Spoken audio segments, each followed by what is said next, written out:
Welcome, everyone. We're so glad that you're here with us today. Whether you're with us in spirit through the recording or you're with us live, we know you had many other things that you could be doing with this time, and we're honored that you choose to be here with us for our summer interlude session. As always, we want to begin with our land acknowledgement and a minute of silence to get centered or present here in mind, body, and spirit. While we all acknowledge that we are indigenous to planet Earth, we would like to also point out that Eremos and those joining us today are gathering from homes on the indigenous lands of Turtle Island, the ancestral name for what is now called North America. Specifically, we wish to honor the Takawa, understood to be the primary indigenous peoples who are part of the Austin area, as well as other tribes, including the Comanche, Lepanapantche, and all the indigenous peoples who are part of these lands and territories here in Central Texas. May we pause for a moment of silence and thanksgiving for their stewardship of this land for over 16,000 years. Thank you.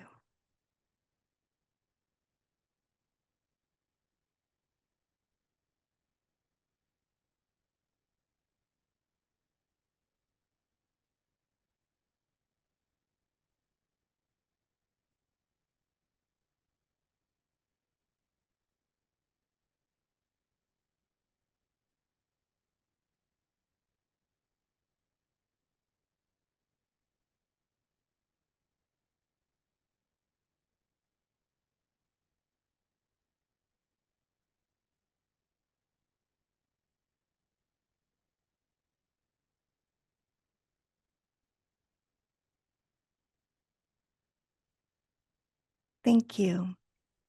And as you all know, the theme for this series of summer interlude sessions, as well as our theme for the year, is about thriving together. And today we are blessed to have David Wallace and Dr. Anna Vu Wallace here with us to talk about what prevents us from thriving. I know many of you probably went to the website and saw their bio or saw it in our newsletter, but just in case you didn't, I want to take a moment to introduce them and welcome them.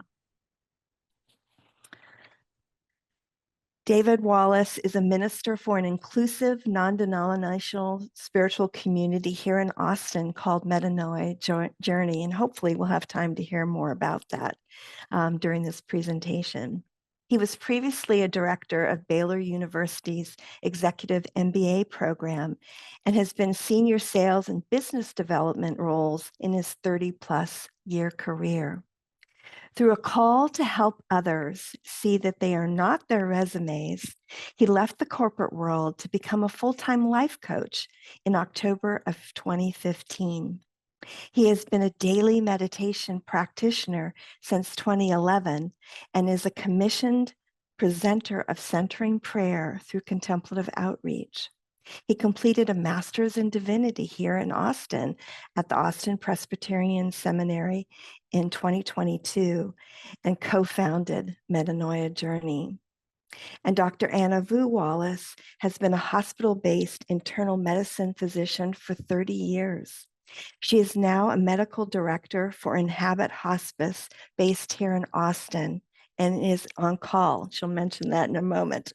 She began her meditation study in 2009 with an Eastern practice and is now practicing centering prayer. And she too is trained and certified to teach centering prayer through contemplative outreach. Dr. Vu also studied stress reduction and the relaxation response through the Benson Henry Institute, Harvard Medical School. Her passion is integrating mind, body, spirit, and she is also a co-founder of Metanoia Journey. Welcome, David and Anna. We're so glad to have you here with us. Thank you, Diana. I just wanted to start out by saying that David and I share this presentation together. However, being on call, I'm going to be interrupted a few times more than I would like. So David will be doing the majority of the presentation, and I'm happy to participate at the end for the Q&A session. David?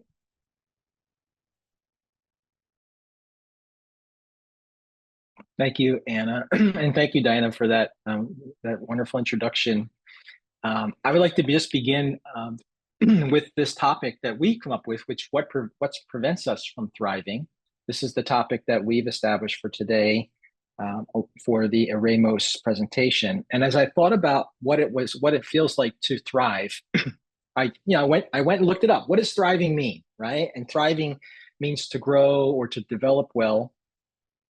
There are synonyms for thriving, which are to flourish, to burgeon, to bloom, to expand, to grow in health and strength.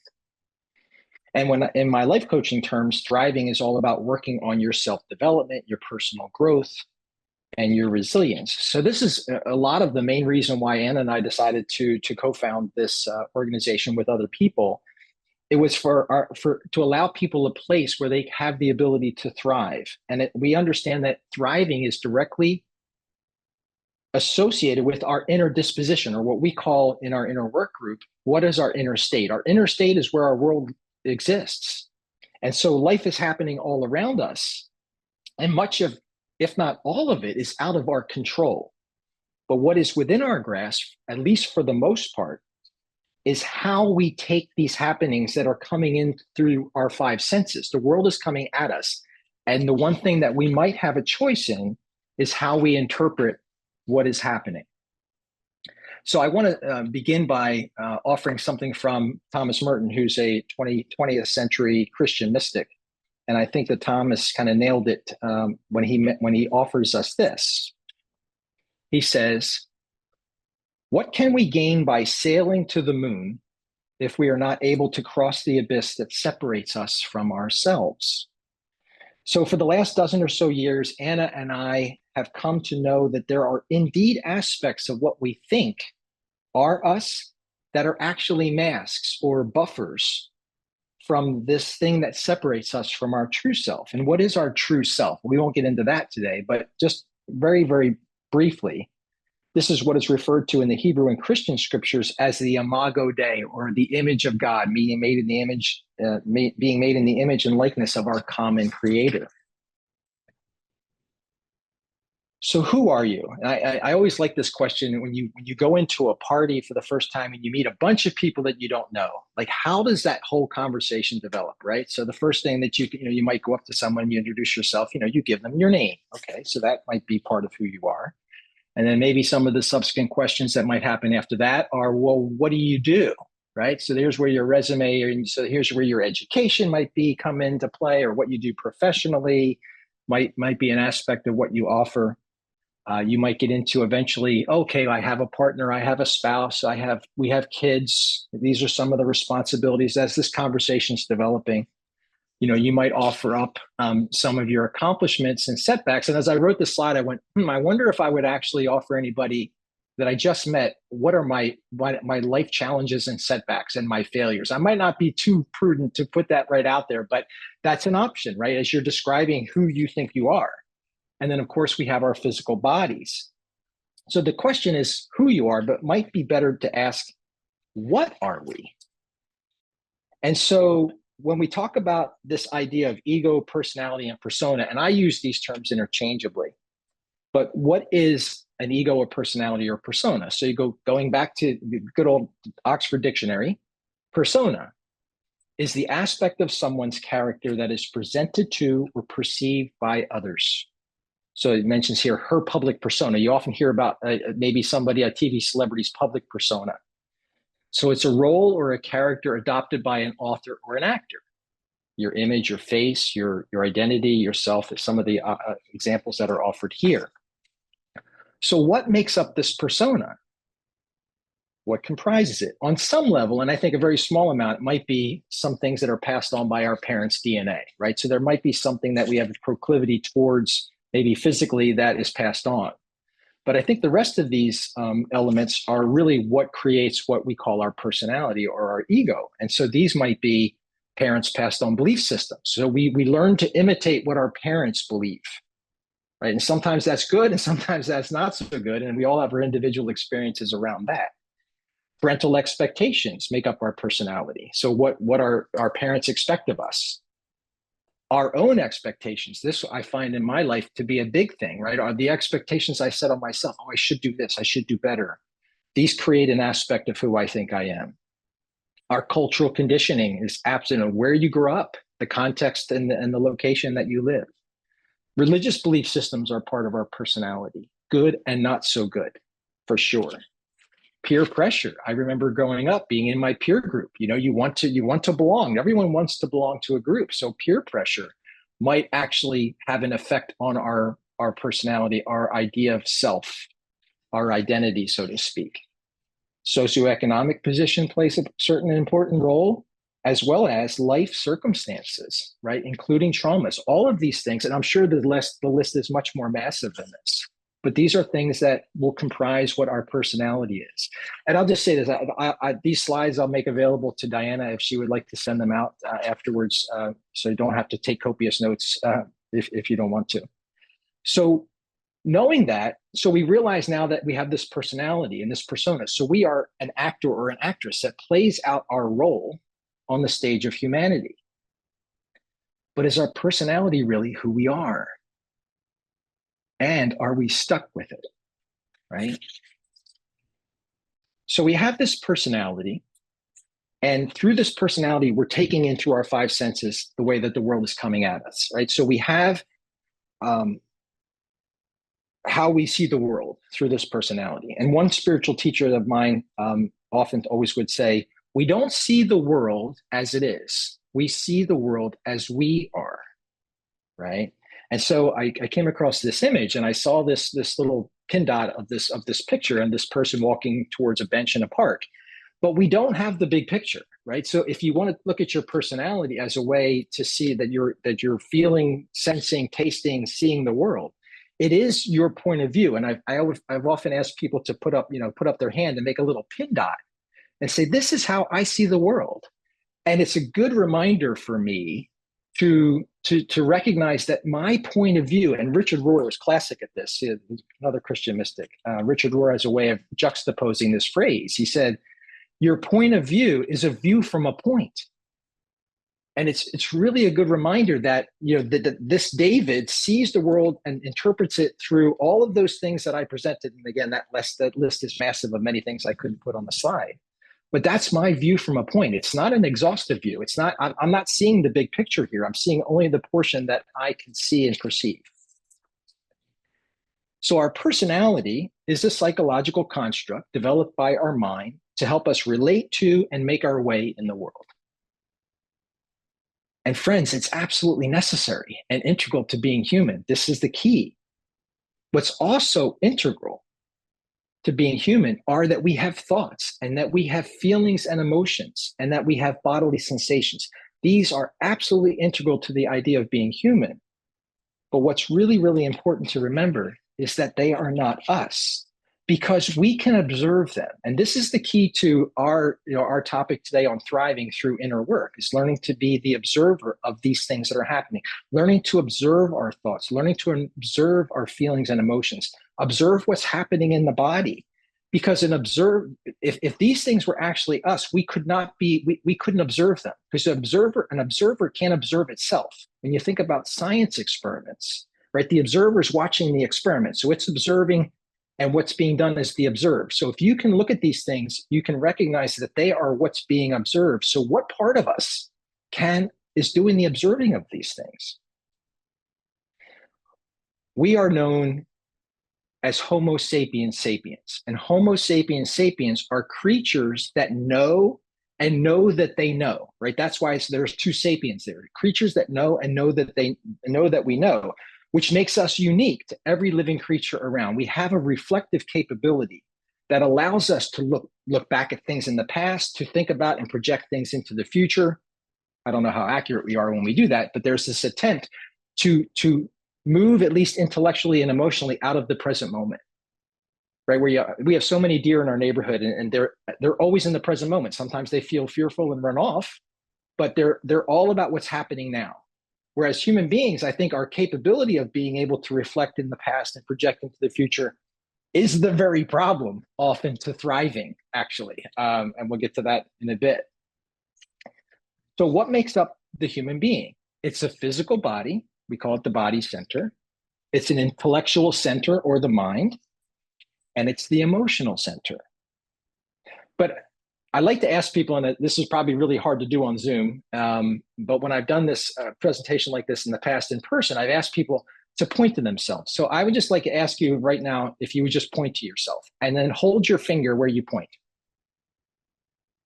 Okay, so I can't see Marilyn's hand, but so, okay, so as I point and I ask people to hold it, and I go, okay, stop. Where are you pointing? You're not pointing to your head. You're pointing to your heart. And it's kind of a little playful game, but the idea that I think that I want people to take away from it is we have this body and this intellectual center that allows us. The intellectual center is not bad, it's really good. But the emotional center drives the bus. When you're negative about something, you can make the justification in your mind fit the equation. You can sell ice to the Eskimos at that point. It's very easy to bring yourself to making a justification intellectually about an emotion that you're having.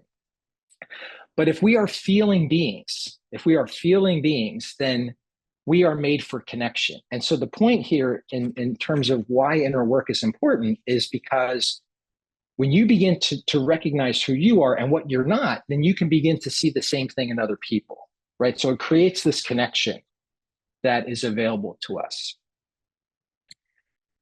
Now, what all human beings desire, and you can see I have that italicized and underlined, is what this is often referred to from Thomas Keating's work as the programs for happiness. And that was his little sarcastic play on words, meaning that they're really not programs for happiness, they're really programs for misery, but all human beings desire three basic things.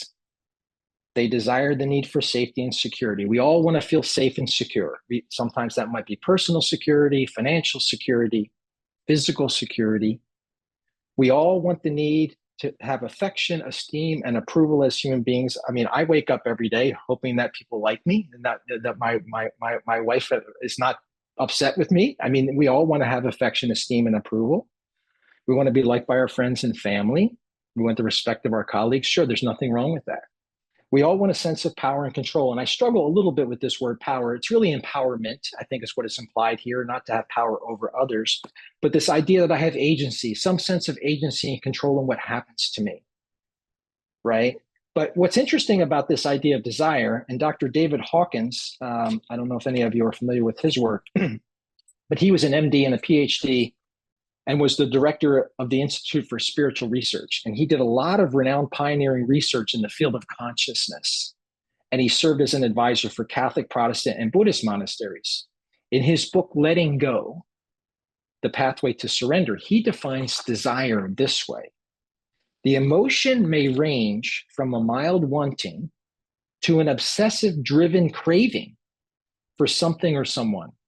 It is also expressed as greed, obsession, hunger, envy, jealousy, clinging, hoarding, ruthlessness, fixation, frenzy, exaggeration, overambition, selfishness, lust, possessiveness, control, glamorization, insatiability.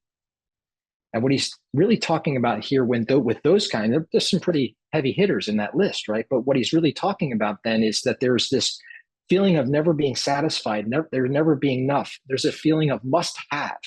And you can sense the urgency and constriction in those phrases. So the underlying quality of these emotions that I just listed from Dr. David Hawkins is its drivenness. So when we are at the mercy of desire in that way, we are no longer free, friends. We are controlled by it. We are run by it, enslaved and led around the nose by it. So, and this is kind of my perception of this, our ego, our personality's job is to keep us safe and comfortable. And you can see I've got this medieval castle picture there, and that looks kind of like pretty locked down, actually. It doesn't look very open, but that's the point, I think, of what happens when our personality unconsciously moves to anxiety and fear or regret, rumination.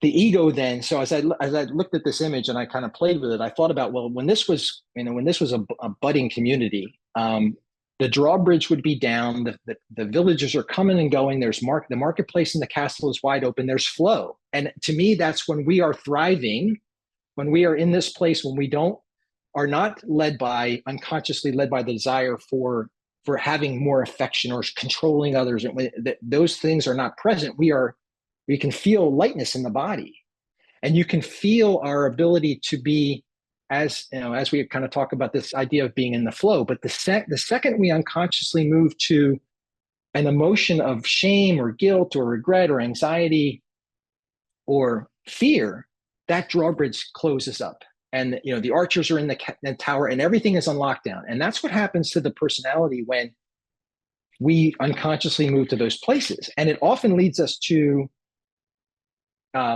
distractions or addictions, and we can talk about those offline. But the very things, if you can reflect on, when maybe you notice that you don't know why you're feeling anxious or something, but you notice there's something in the body, maybe, or maybe you do notice that you're feeling regret or whatever, shame.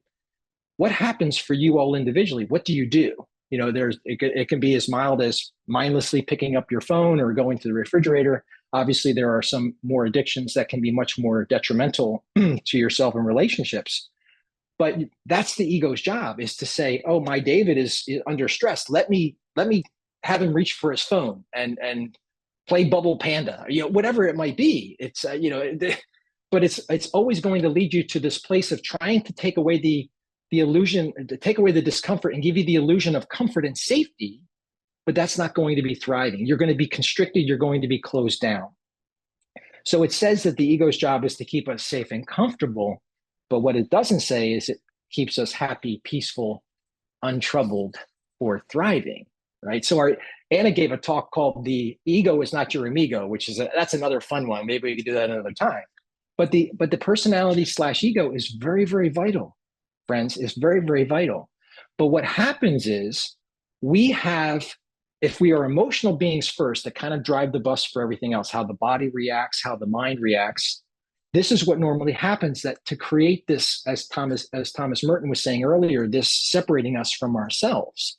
If you look at sort of quadrant one, that like 1 o'clock there, number one, a person has an experience. So here's a young person that gets taken to football practice, and his parents drop him off at football practice, and then they go back to their corner store, which is their family business, and it's a 7-day business. So this young person gets dropped off, and he looks over there in the stands, and his parents are the only ones that aren't there. Leads to number two, which is he has a feeling that I'm rejected or I'm unloved. I'm not special for my parents. That's not at all what happened. That's not at all their intention. They're driven by the desire for security, right? They've got to go back to the store because they have to provide. Their intention was not to hurt their young son or give them the feeling that they were unloved.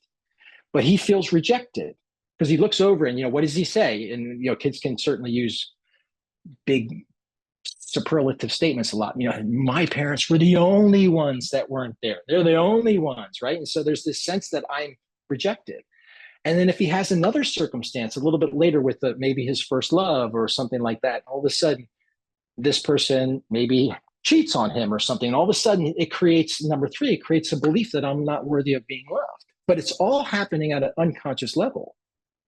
And then what happens, unfortunately, is it can lead to an expectation in the fourth phrase, or what we call fulfilling the prophecy, where now we have this emotional belief system that I'm not worthy of being loved. And that every time you get close to someone, what will come up is this expectation that says that always happens. People always leave. They're always unloving. And it leads us to, unfortunately, our drawbridge of our castle closing up. And from there, it leads us to unconsciously thoughts and feelings, and then eventually behaviors that are unloving towards the very people we want it from, right? So this person wants to have a deeper personal, intimate relationship with someone and be close to their parents. This person wants to have a good relation with their colleagues in work, but it leads them to not being able to handle criticism, even constructive, on the job. So all of a sudden they lash out and they're fired. Or all of a sudden someone starts getting passive aggressive in their comments to a loved one, which ends up driving them away, which then confirms that it always happens, right? So this is how our emotional habits and beliefs, and this is an example, this was a life coaching client of mine, that was a pretty dramatic story, but it was all about learning to uncover what's been going on at a deeper level. Okay, so there are these emotional habits that drive us. But the thing I hope this is where the hope of this presentation comes in, is that it's like malware on our hard drive. We are given this operating system that it's already, and we all want to feel secure. We all want to have affection and esteem. We all want to have agency. Those things are absolutely imperative and integral to being human, and there's nothing wrong with them. But what happens is that when, like that example I just gave, we unconsciously develop emotional beliefs that we didn't have any control of, nor were the people necessarily involved doing it purposely. That's another thing to remember about this. But it creates malware that gets on our operating system. It leads to what David Hawkins was talking about, this over attachment, this drivenness to having more. I need more affection. I need people to respect me better. And it leads to envy and some of these other things that are not the most pleasant outcomes that will affect relationships. But we are not aware of them, friends. That's the key. We're not aware of them. We actually develop a superpower in these emotional habits and beliefs. If these things have been happening from our childhood, then of course we end up becoming really good. These are go-to moves that the ego does automatically. They're instantaneous. They're mechanical.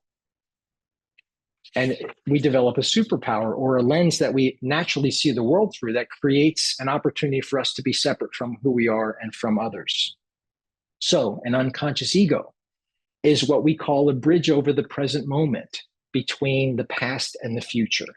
So remember, I was talking about the deer in our neighborhood. They're in the present moment, but as Homo sapiens sapiens, with this ability to reflect, our ego is often, I'm sitting here in the present moment, but I could be 10 minutes ago. I could be thinking about a conversation I had with a close friend a month ago that I'm still regretting, right? So I might be feeling rumination and regret about a particular situation, or I'm sitting here worried about what's going to happen 10 minutes from now or 10 years from now.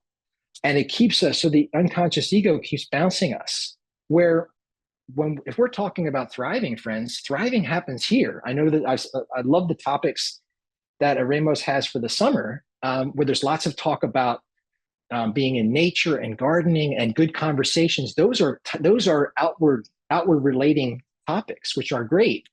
And it's always about being in the present moment for them to be happy. I know that when I'm in nature, I often don't have this unconscious ego dragging me to the past. I'm very present when I'm in nature. I love it. But it's when you're alone, when you're sitting there at 3 o'clock in the morning, is when all of a sudden these parts of our ego will start to play with us. So without conscious awareness, we live our lives mechanically. We say the same things and we do the same things and we react the same way. We behave the same way. But here's the key, friends. It's not our fault. It's all unconscious. It's all unconscious. But we can have metanoia, and that's the key name for our community metanoia journey. So if anyone, for our friends that are online with us or those that are going to watch in the future, it's probably safe to say most, if not all of you, have heard the phrase, repent for the kingdom of heaven is at hand. And English Bible translations have taken the original Greek term because they were originally written in Greek. The word for repent is actually the word metanoia in Greek. And it's been wrongly translated by English translations as the word repent. And the word repent in our language means to feel remorse for what we've done wrong or how we're unworthy. There's that sense of sort of shame in the word repent. And that's been a huge disservice for many people in the Christian faith. The term metanoia actually means to change one's mind. So it's the journey of changing one's mind, one's heart, one's self, one's way of life. So you can actually take that same text and say, if they were to use that definition, what Jesus was offering his followers at the time was saying, not repent for the kingdom of heaven is at hand. What he's saying is change your mind about where you're looking for this fulfillment. It's not in having more power. It's not in having more affection. It's not in having more security that leads to these sort of unhealthy thoughts and behaviors. Is saying, change your mind. When he would say, follow me, what he was getting at was not the person, not to follow the person's sit, but follow that way of life, that way of understanding, that way of seeing. He would always say, for those that can see, those that have ears hear. What he's talking about is this opportunity to change your mind about who you are, who your neighbor is, and who the world is. So in our context for today's gathering, they were unconsciously seeing themselves and their world through the lens that stymies instead of one that allows for thriving. So, but why should we do this? Well, here's the thing, friends, you don't need to do inner work. Absolutely doesn't even matter if you do inner work. It doesn't affect your ability to live. It certainly doesn't affect your ability to survive in the world either. And what I found interesting as I was writing this, it's like, okay, yes, you don't need to do inner work and to reflect on who you really are to function in the world. You can have jobs and you can have relationships, and some days are going to be good and some days are going to not be so good. And you can survive in the world.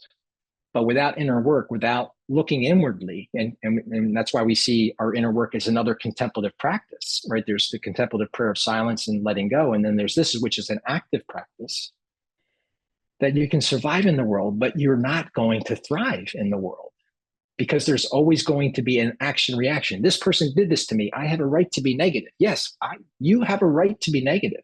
There is no one saying that you don't have the right to hold an account against somebody that has done you wrong. But where's the freedom in that? Where's the untroubledness in that? Where's the thriving in that for you? Thriving is about you. It's not about others.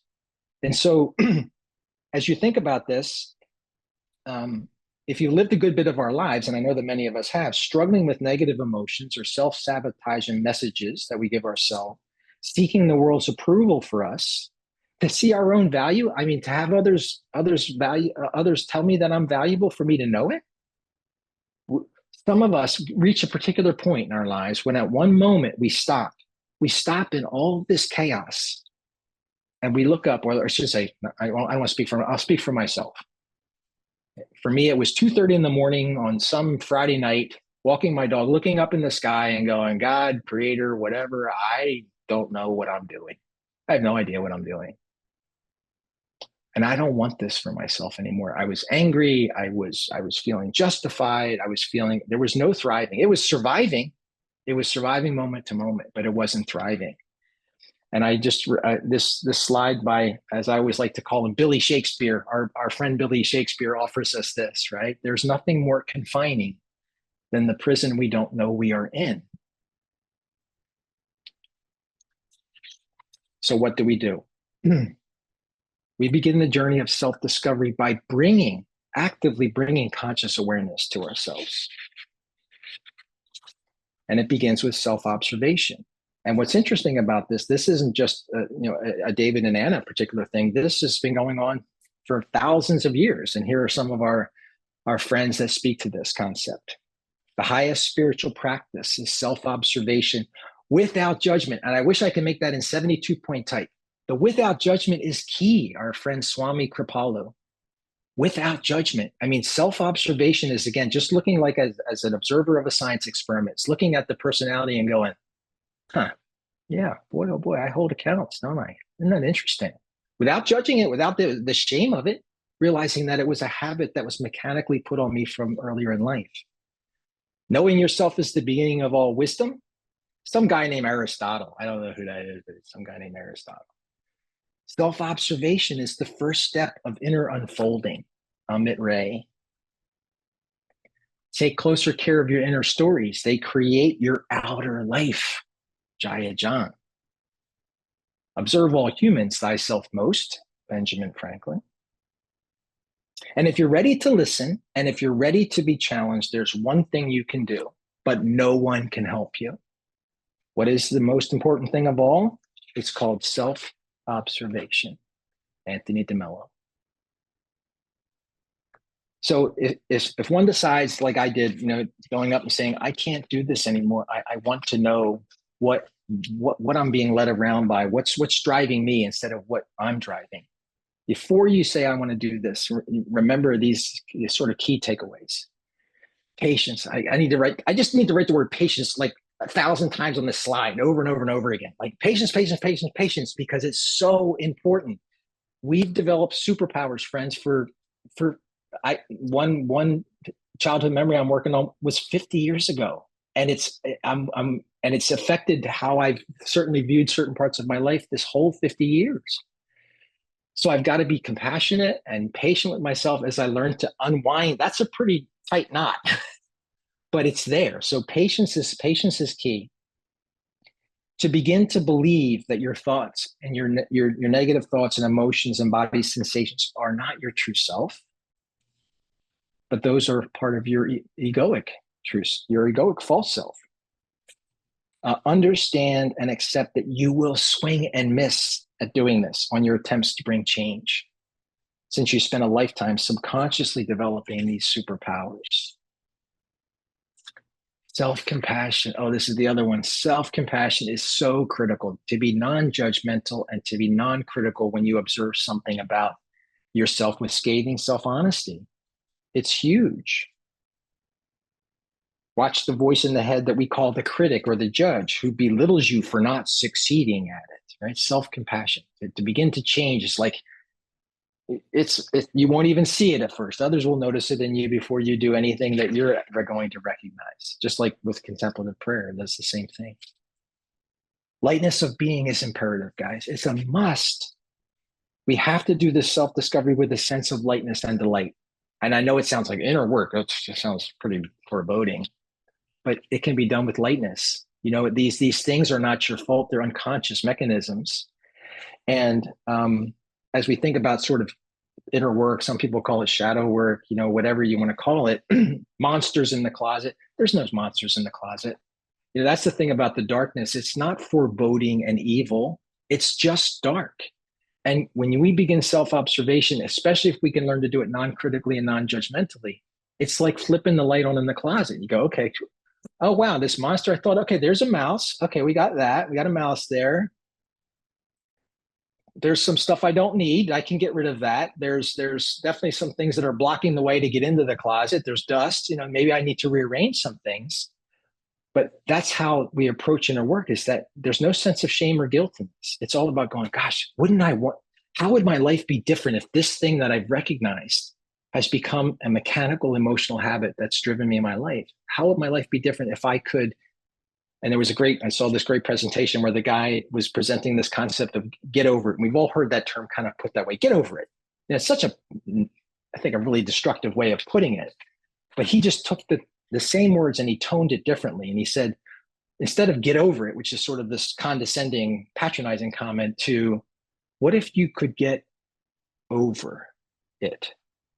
How would your life be with you if this need for everyone's approval, if that's your thing, right, wasn't driving the bus? What would it look like? So self-observation is to look at situations in the present or even the past. You can look at your past events and make change today and realize what was running you in the moment and learning to see what's false in you. Okay, so this is where this lightness of being comes in. So in our community, we do an annual Halloween personality party. And so this idea, Anna's laughing. Are you laughing at my costume, Anna, or are you laughing at your own? Because I'm not following, because I can't see you very well. But so these were the two that we chose this past October. And so for me, Anna, I'm gonna ask you to come on and you could speak to your costume there. But so my personality element, and again, you identify what we call false eyes in inner work. So I have an eye in me that's what I called aloysius accountability. So there's this aspect of my personality, and for those that, and I know that Eremos has done Enneagram study as well, I identify as a 1 on the Enneagram. I know you all feel sorry for me. Thank you very much. But there's a sense of like this accountability that I have for, to do the right thing, right? So there's this accountability. And sometimes it's led me to being certainly unloving to myself, but then to my kids and stuff. And I've recognized that there are aspects when I'm in that space that I'm not thriving. I'm surviving. And so for me, aloysius accountability is what would this thing manifest? What would this character look like if it was real? And I said, okay, so here's where this false version of me thinks it's perfect, but obviously has no style sense whatsoever, none whatsoever. has a pocket protector. He's a little bit of, kind of an accountant guy. He's got broken glasses that are taped together at the top. So there's anything but perfection that's happening with this character. But friends, when I certainly uncovered this what I call false I, not true self element of my personality, and started playing around with it, it got so much fun. And now when I see it pop up, I can another element of self-observation or inner work is called non-identification. So I can look at it and I can begin to non-identify with this aspect. This isn't me. This Aloysius guy is not me. And so if I can see it in the moment, I can consciously change my mind. I can consciously have metanoia about it and go, I don't want Aloysius in this moment. I want to allow my kids to be the way they want to be. I want to allow my ability to be imperfect to not upset the rest of my day. So that's just one aspect. Anna, do you want to unmute and comment about Sure. this character? Yes, I identify as a 4 on the Enneagram, and the characteristic and my superpower is that I have this intense need for approval. I grew up as an immigrant in the middle of the Midwest, and when I arrived in Kansas at the age of 8, I was rejected. I was the first Asian person that even landed in a small little town in Kansas. They didn't know what to do with me, so they rejected me, and there was a lot of racism back then, and I felt the need for approval. I want to be accepted, and so that incorporated itself into my personality.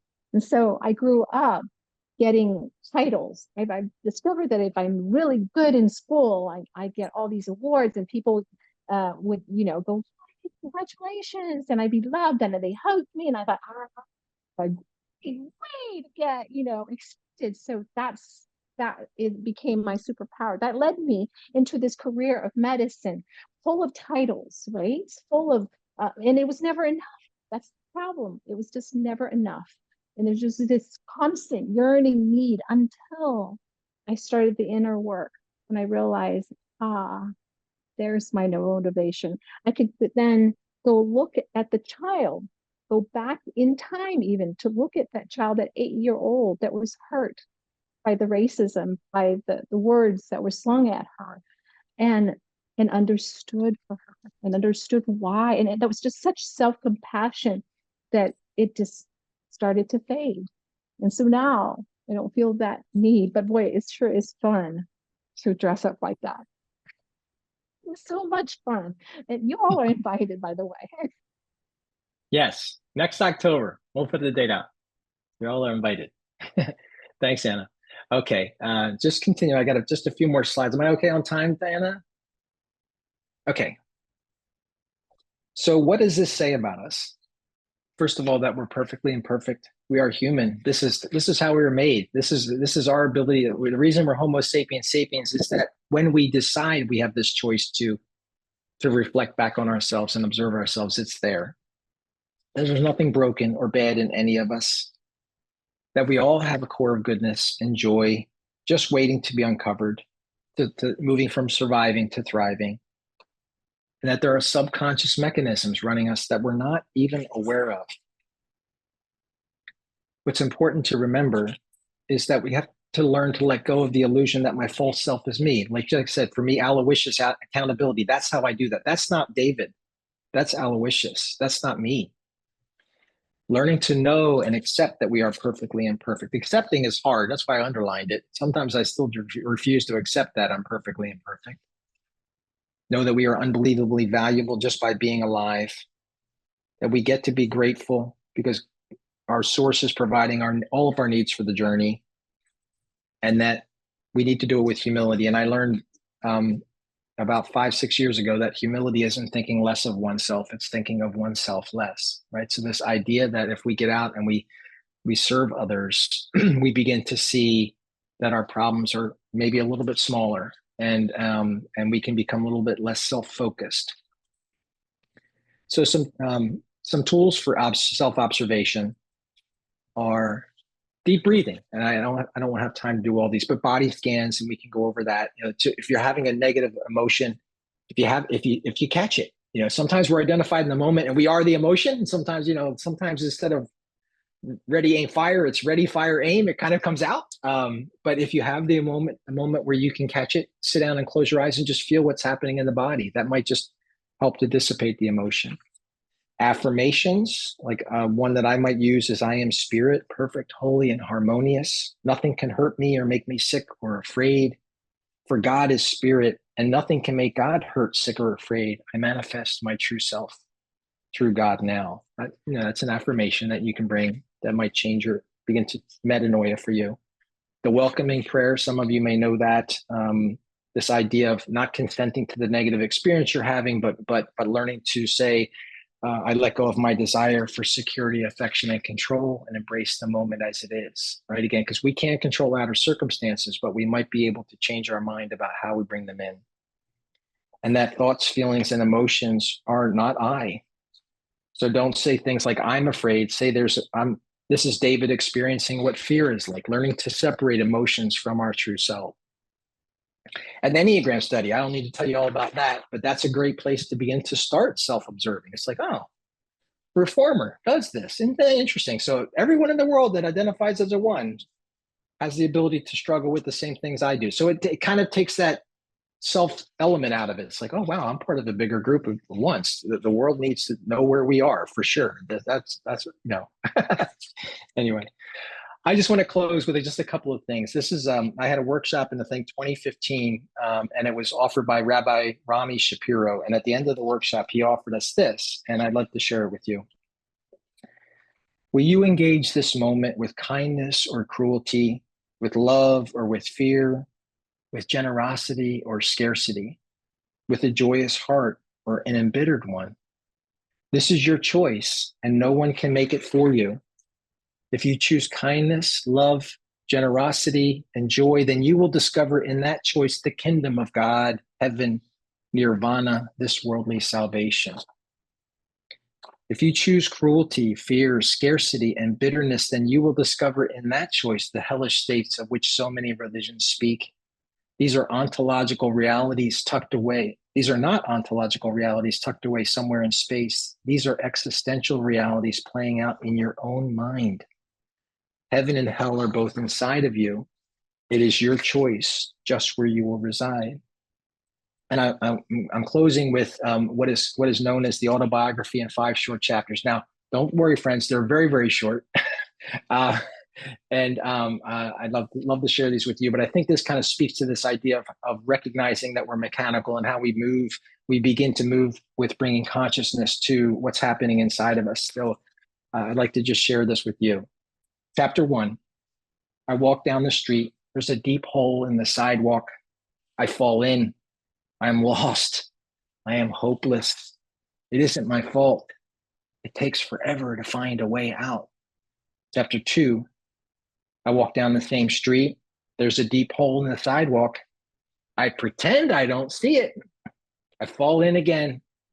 I can't believe I'm in the same place, but it isn't my fault. It still takes a long time to get out. Chapter 3, I walk down the same street. There is a deep hole in the sidewalk. I see it there. I still fall in. It's a habit, but my eyes are open. I know where I am. It is my fault. I get out immediately. Chapter 4, I walk down the same street. There is a deep hole in the sidewalk. I walk around it. And chapter 5, I walk down a different street. Well, friends that are online with us and friends that will watch, thank you so much. Diana, thank you so much for the chance to share some ideas with you. I want to stop talking and turn it back over to you. I'll stop sharing my screen. And Well, thank you so much. Fabulous. You put so much rich content in this presentation. This is one, I'm so glad it's recorded because this is something that I think many will come back to again and again. And I'm so grateful that you said you were going to share your slides, because that was going to be a question if you hadn't already said that, because of, again, just being able to go back and sit with and work with. And I have a couple of questions, but I want to just pause And I know we're, tight on time, but it feels worthy, even if it's just 20 seconds. Let's just all sit. This.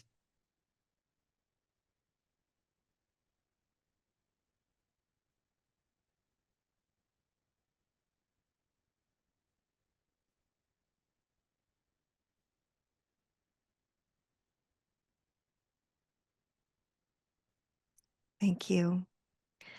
It felt important to just even a few seconds of integrating all of this rich content. I really feel that there is so much commonality from different religion. I was raised Catholic, then and walked away from the Catholic Church and learned how to heal from from a Hindu guru. Learn my meditation, my breath work, and only to return back to my Christian roots again and finding and still revering my practices in my breath work, in my silence. So yes, they're all so beautiful. Thank you, Jean. Anyone else? Any questions?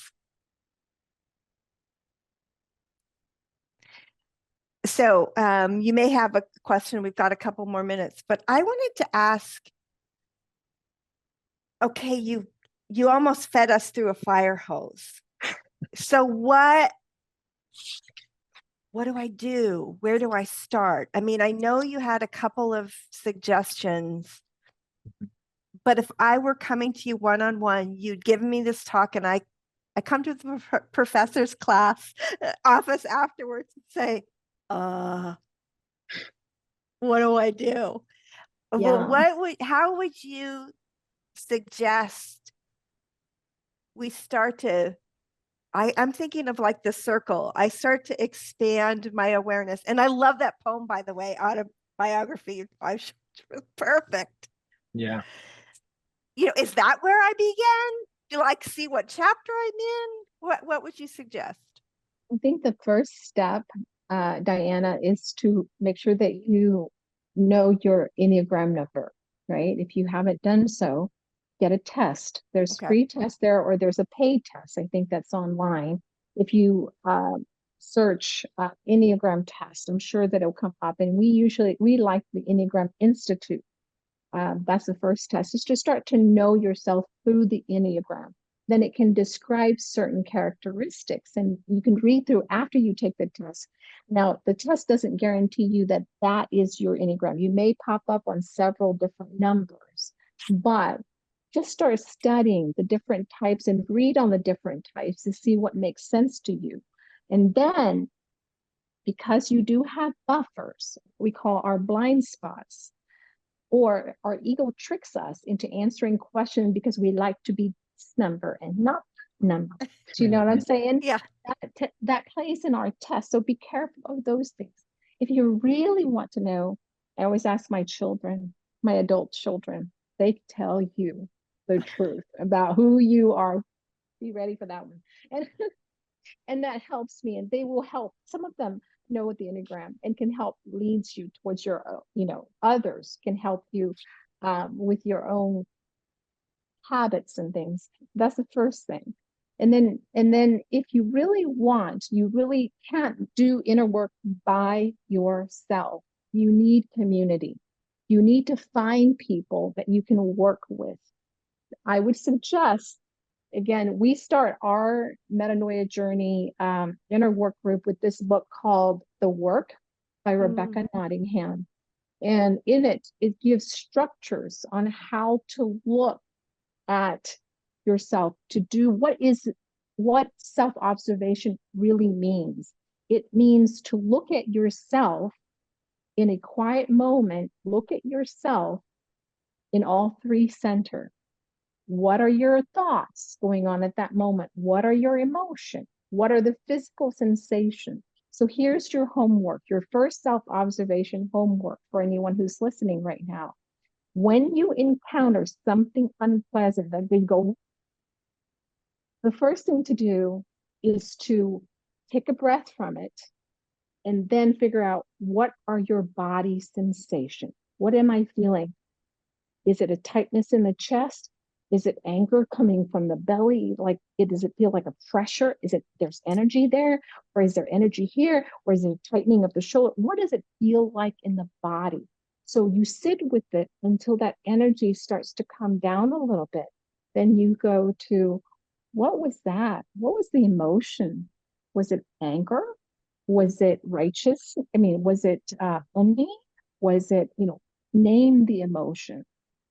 And then the third, what were the thoughts? Or maybe go reverse thoughts, emotions, and body. But I tell you, when you're feeling that emotion energy come up, it's really hard to self-observe. So we always ask our students to go to their body center first. Ignore the thoughts and the emotion for a minute. Just place your attention on your body. Where's tight? Where's the intensity? Where's the pressure? And once you feel that energy comes down, then you can either identify the thoughts. Oh, yes, there's a thought that that person is wrong. It's doing me wrong. There's a thought that that person is trying to hurt me. There's a thought that whatever. Look at all the thoughts and what are the emotions, then name your emotion and feel that emotion. Oh yeah, I'm angry. Oh yeah, I'm sad. Or oh yeah, I'm anxious, or whatever it is that your emotion is. Those are your self-observation. That's a true self-observation is all three center. Don't forget, David talked about, then say, I am not my thoughts. I'm not my emotions. I'm not my body sensation. Who am I? I'm love. So self-observation is all three center, affirming that you are not those things, then to remember who you really are, which is what we call self-remembering. And if you need practice, David and I offer every Sunday night a group that meets. It doesn't cost anything to join. We usually invite folks to come and participate because it's really helpful. You don't even have to participate or share the first time. You can audit the class and see what that means. What does that look like? We give homework every week. So this is your homework, is to, whenever you run into an unpleasant situation, do the self-observation as outlined. Does that sound good? Yes, thank you so much. I can't believe we're already a minute after 1. How did the time fly by? Thank you both so much, really. And we'll include a link to your site and to the class. And if you want to send me the handouts or whatever, I can include a link there. Thank you, Sue, Jean, Marilyn, and Joyce for co-creating the experience with us. Whether you said a word or not, your presence helped create this wonderful talk. So blessings to all. And I wish you all a self-aware and kindness and no self-judgment day. Take good care. Bye-bye, everybody.